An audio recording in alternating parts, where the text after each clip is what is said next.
Hey, what's going on, guys? Koi here. Today we're going to be talking about breakers, not Dragon Ball the Breakers, but breakers, and the actual the class of unit, which is super necessary for this game.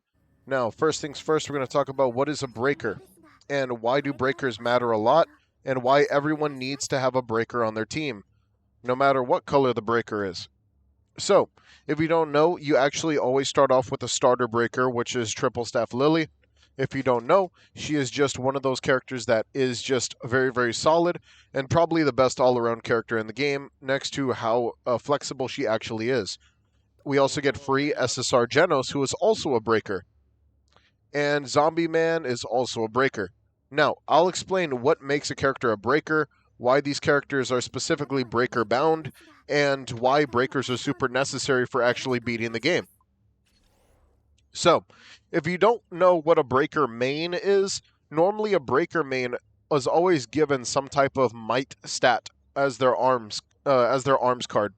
So as you can see, we got support, we got support, we got support, we got breaker, we got breaker. I mean damage, DPS, my bad. His second one is a breaker. And yes, there is a subclass of breakers out there. It just depends on what kind of unit it is. And some units do benefit from this. Support, breaker. And you'll see these amplifications also work really well with the breaker skills. Support, damage, support, support, damage, support, damage. As you can see, this is the way that you kind of like, even out what character is what exactly.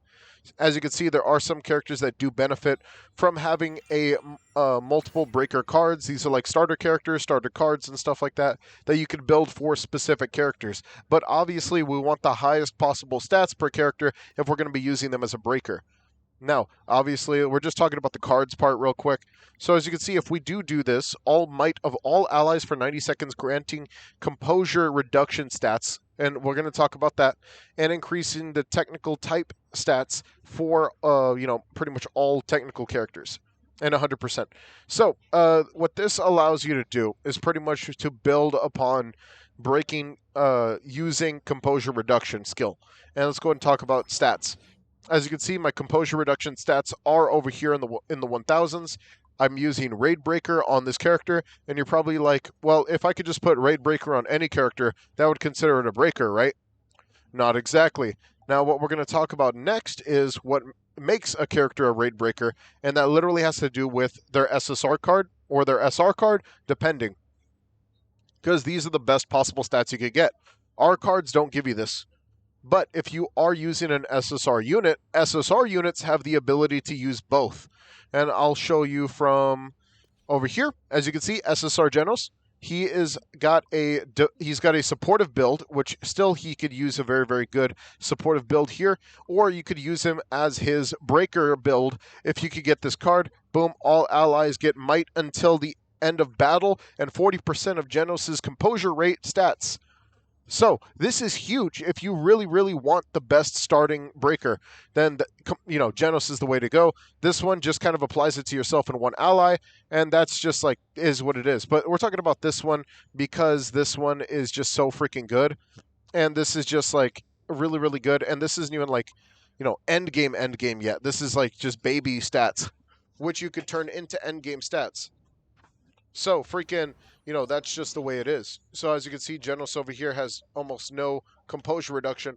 But the thing that makes these characters so easy to build is the fact that these characters can run composure reduction, and their potential is what makes their composure reduction really freaking broken.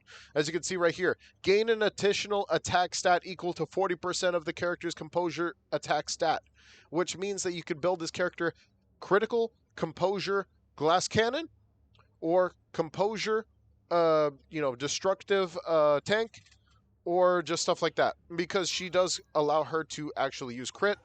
As you can see, Dazing State.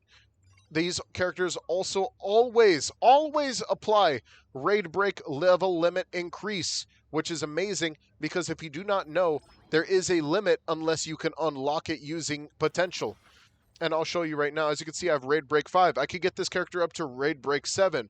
If you don't know what Raid Break 7 can give you, I can show you through the auto-equip over here. We go to Raid Break. Right here it just says 5. Let's just go ahead and get rid of it for a second. If you don't know, I already have a Triple Staff Lily build video out. That one's over there. This is a special category unit. As you can see, if we take it to 7, then we get the 85% plus 420 composure reduction. And it goes up to 125%, but only Genos can hit this, and Zombie Man can hit this too. That's the difference between the SSR and the SR unit. So, that's just showing you what Raid Breakers are. I hope you guys enjoy. Remember, the more composure reduction you actually get in the game, the more might stats that you get in the game, the more straight up damage you're going to be able to do and pretty much like stun the character very, very consistently. This also helps with the Blizzard quest where you have to pretty much use the pursuit skill. This is the exact same, style. And you could do composure reduction and break the shield way more often, especially if you're fighting a character that has a lot more HP. You could break the shield even 3 times, 4 times, even 5 times, depending on how good your composure reduction build is on your breaker. So I'm going to be adding the breakers category to my my list whenever we talk about mains and stuff later on. Now, see you guys later. Don't forget to like and subscribe. Hit that notification bell down below. I will see you guys, and peace out.